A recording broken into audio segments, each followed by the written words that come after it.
महाकाल ने समय को जन्म दिया, ब्रह्मा ने सृष्टि को आकार दिया।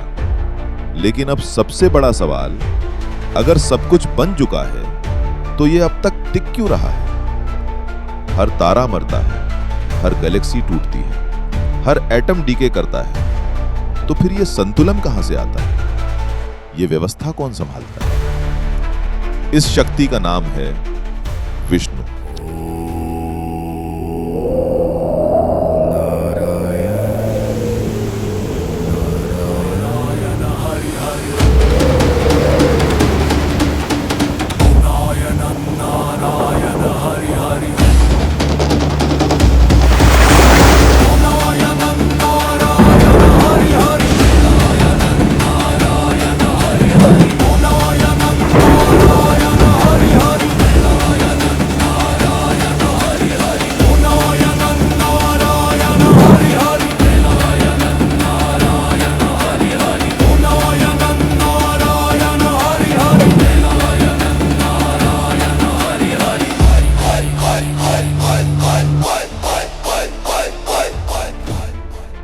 विष्णु और हरि और हर अलग अलग एक तो है नहीं। हमने अलग अलग तरह के स्वरूपों को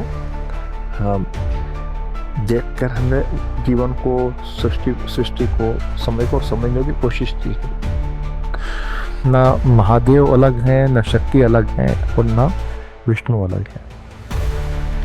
सुपर गॉड जो है वो तो एक ही है। हरि हरि।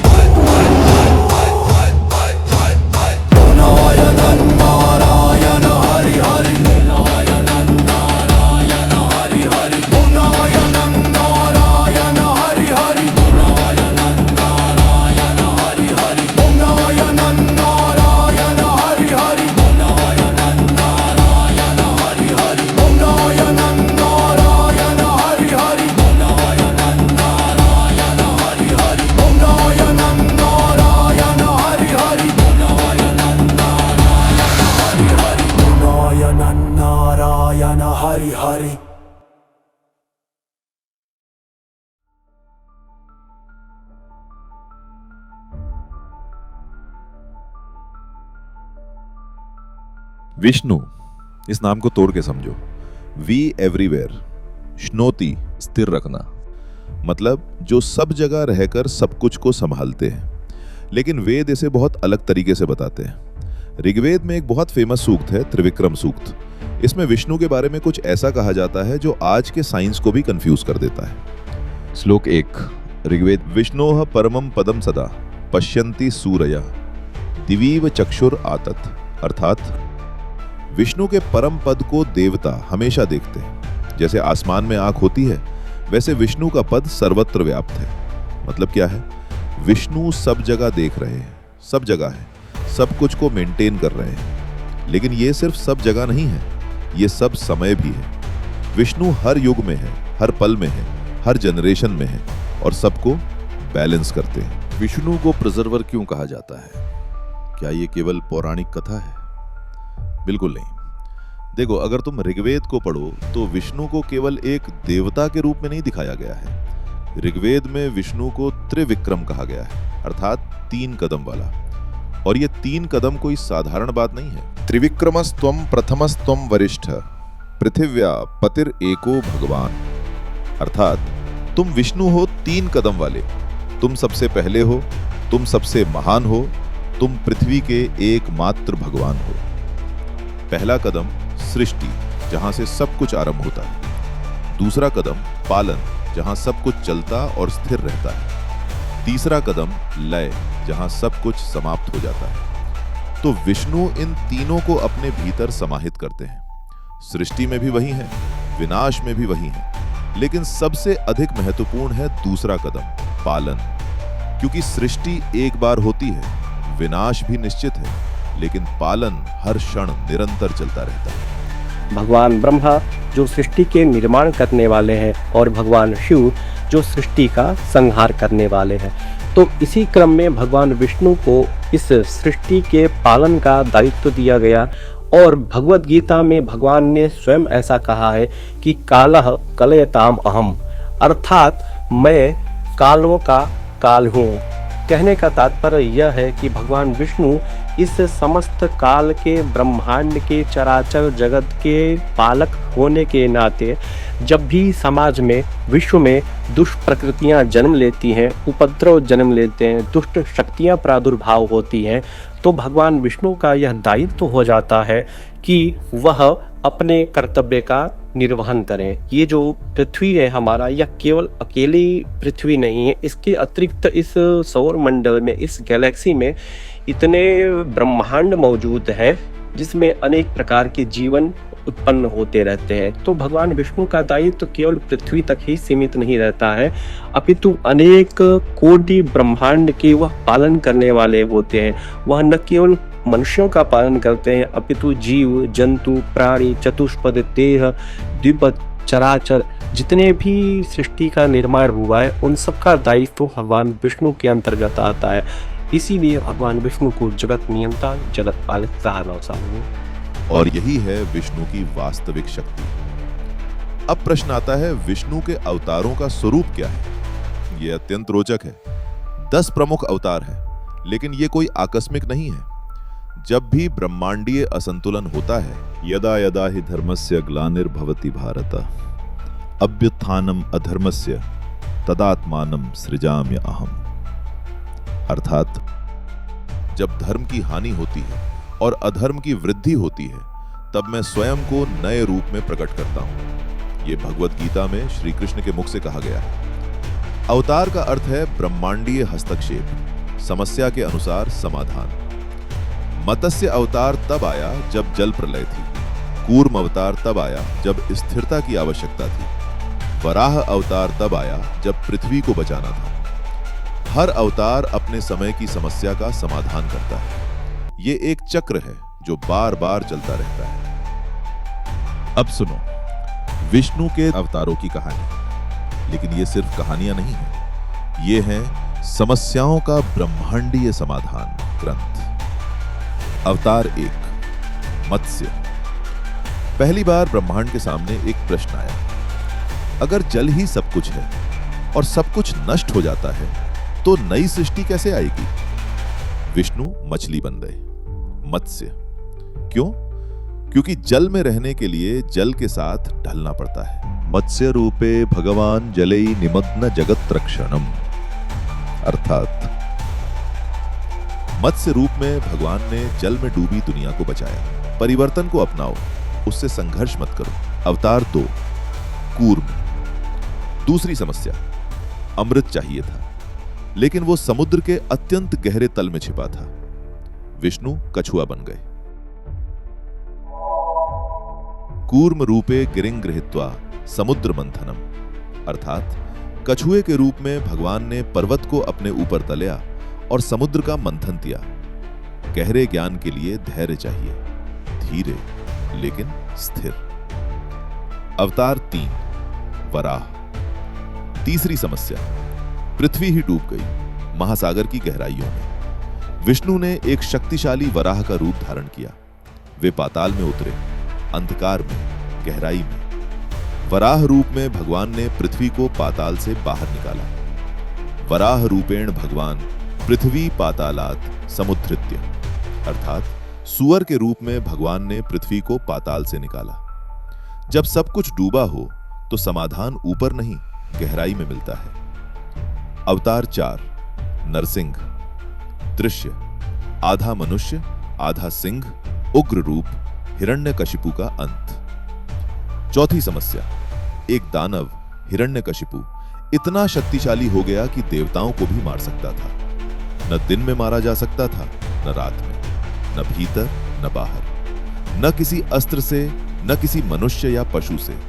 तो विष्णु नरसिंह रूप में भगवान ने अधर्म को नष्ट किया। नरसिंह रूपेण भगवान अधम निपातितवान।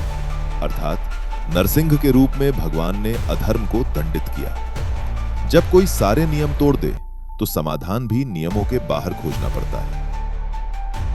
ये हमारे जो 10 अवतार होते हैं, जिसमें से 4 अवतार हमारे सतयुग के कहे जाते हैं, 3 अवतार त्रेता युग के कहे जाते हैं, 2 अवतार द्वापर युग के कहे जाते हैं और 2 अवतार कल युग के कहे जाते हैं। सभी अवतारों का अपना अपना एक कालक्रम निर्धारित होता है और इस कालक्रम में अथवा सृष्टि के प्रसंग में, नियामक के प्रसंग में, जब भी इस पृथ्वी पर दैत्यों की अधिकता होती है, आसुरी शक्तियां बढ़ने लगती हैं, तो भगवान विष्णु का अपना यह दायित्व है कि वह इनका नाश करने के लिए समय समय पर वह स्वयं को प्रादुर्भूत करते रहते हैं, अनेक अवस्थाओं में, अनेक युगों के अनुरूप। तो अनेक कालों में आप ये समझें कि अभी तक सृष्टि के प्रारंभ से यदि हम गणना करेंगे तो लगभग अरबों खरबों सौर वर्ष, दिव्य वर्ष हमारे व्यतीत हो चुके हैं और ये काल का क्रम निरंतर चलता रहता है। काल की जो गति है वो अबाध रूप से निरंतर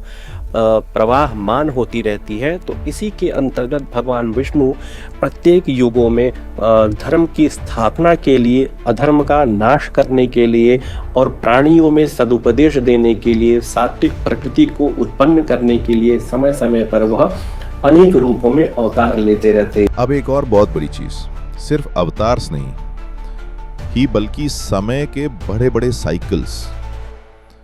वेद कहते हैं कि 4 युगास हैं, 4 महान एजेस। सत्य का मतलब है सच। इस समय में सब कुछ परफेक्ट है। उस सत्य युगे धर्मः पूर्णः सुखम सर्वत्र विद्यते न भयम न व्याधि न दुखम कस्यचित् क्वचित्। सत्य युग में धर्म पूर्ण है, सुख सर्वत्र है, न कहीं भय है, न कहीं बीमारी है, न कहीं दुख है। अवधि 1.728 मिलियन साल। धर्म 100% सच। चेतना पूर्ण जागृत। मानव ऊंचाई 21 हाथ लगभग 10 मीटर। आयु 4000 साल। यानी इस युग में आदमी बहुत ऊंचा होता है, बहुत हेल्दी होता है, बहुत वाइज होता है, बहुत लंबे समय तक जीता है। फिर आता है त्रेता युग, यानी 3/4 सच, 1/4 झूठ। त्रेता युगे 3/4 धर्मः 1/4 अधर्मः रोगाः प्रादुर्भवन्ति आयुक्षीयते। अर्थात त्रेता युग में 3/4 धर्म और 1/4 अधर्म होता है। इस युग में रोग प्रकट होने लगते हैं और आयु घटने लगती है। अवधि 1.296 मिलियन साल। धर्म 75% सच, 25% झूठ। चेतना घटता है। मानव ऊंचाई 14 हाथ। आयु 2000 साल। इंपॉर्टेंट इवेंट, रामा का जन्म इसी में होता है। अब कंफ्यूजन शुरू होता है, कुछ सच कुछ झूठ, झू। फिर द्वापर युग, अब आधा आधा। द्वापरे अर्धधर्मः अर्ध अधर्मः महायुद्धम भवति ज्ञानम ह्रासम गच्छति। द्वापर में आधा धर्म आधा अधर्म, महान युद्ध होता है, ज्ञान घटने लगता है। अवधि 8,64,000 साल। धर्म 50% सच, 50% झूठ। चेतना और भी घटा। मानव ऊंचाई, आयु 1000 साल। मुख्य घटनाएं, महाभारत वॉर, कृष्ण का वंश। अब समस्या गंभीर हो चुकी है, युद्ध आरंभ हो गया है, चारों ओर भारी भ्रम फैला हुआ है। और फिर आता है कलयुग, सबसे बुरा समय। कलियुगे अधर्मः प्रबलः धर्मः क्षीणः सर्वत्र पापम दुखम रोगः। कलियुग में अधर्म प्रबल है, धर्म क्षीण है, सर्वत्र पाप दुख रोग। अवधि 4,32,000 साल। धर्म 25% सच, 75% झूठ। मानव ऊंचाई 5.5 हाथ, नॉर्मल मनुष्य। लाइफ स्पैन 120 साल। और हम इसी में हैं। कलयुग शुरू हुआ 5100 साल पहले, अभी 4,27,000 साल बाकी हैं, तो अगले 4,27,000 सालों तक। पर देखो, ये साइकिल खत्म होगा और फिर से सत्ययुग आएगा। मॉडर्न साइंस कहता है एक लॉ, एंट्रोपी, द्वितीय तापगतिकी नियम। किसी आइसोलेटेड सिस्टम में एंट्रोपी हमेशा बढ़ता है। एंट्रोपी बराबर अव्यवस्था। अर्थ क्या है?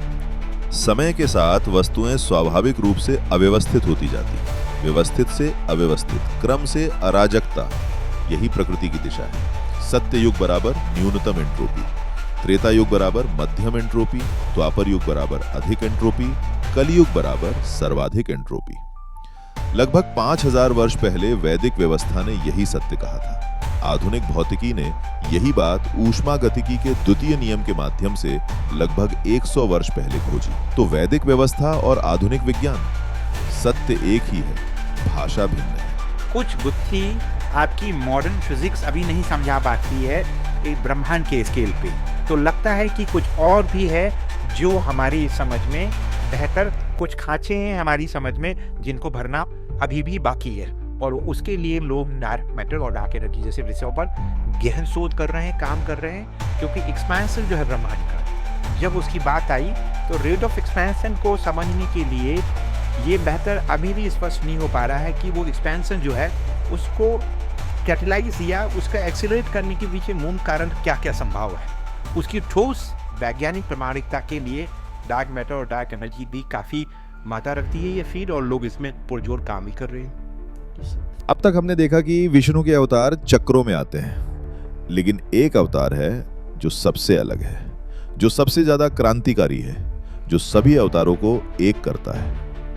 कृष्ण द्वापर युग में कुरुक्षेत्र की जंग में अर्जुन भ्रमित है, लड़े या ना लड़े।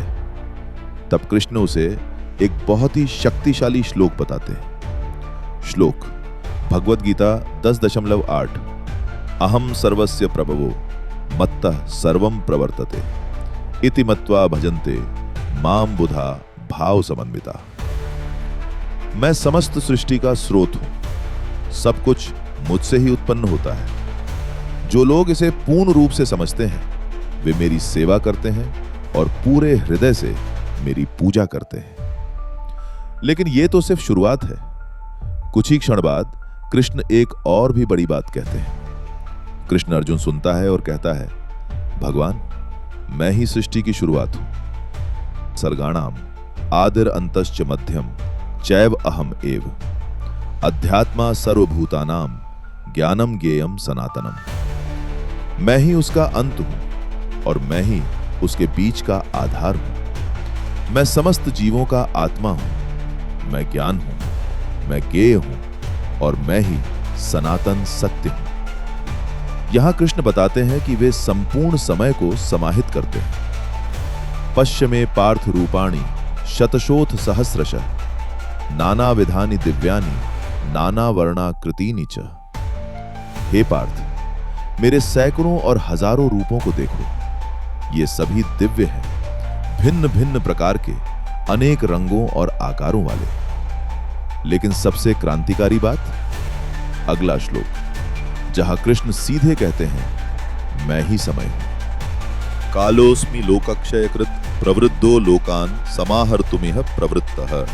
अर्थात मैं काल हूं, संसारों का संहार करने वाला। मैं यहां समस्त लोगों का संहार करने के लिए प्रवृत्त हुआ हूं। इस श्लोक को ध्यान से सुनो। मैं हूं काल नहीं, कृष्ण केवल एक अवतार नहीं है। कृष्ण है विष्णु की परम अभिव्यक्ति। कृष्ण इवल के समय की शक्ति।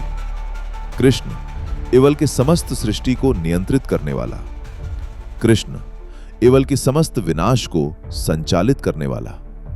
कृष्ण इवल की संरक्षण की अंतिम संभावना। मैं ही काल हूं जो समस्त लोगों का संहार करता है। मैं यहां सबको अपने में समाहित करने के लिए आया हूं। समय की शक्ति को नियंत्रित करने वाला कृष्ण है, क्योंकि संरक्षण का अर्थ है सबको एक साथ बनाए रखना, परिवर्तन को स्वीकार करना, लेकिन संपूर्णता की रक्षा करना। यही है विष्णु की संपूर्ण दर्शन व्यवस्था।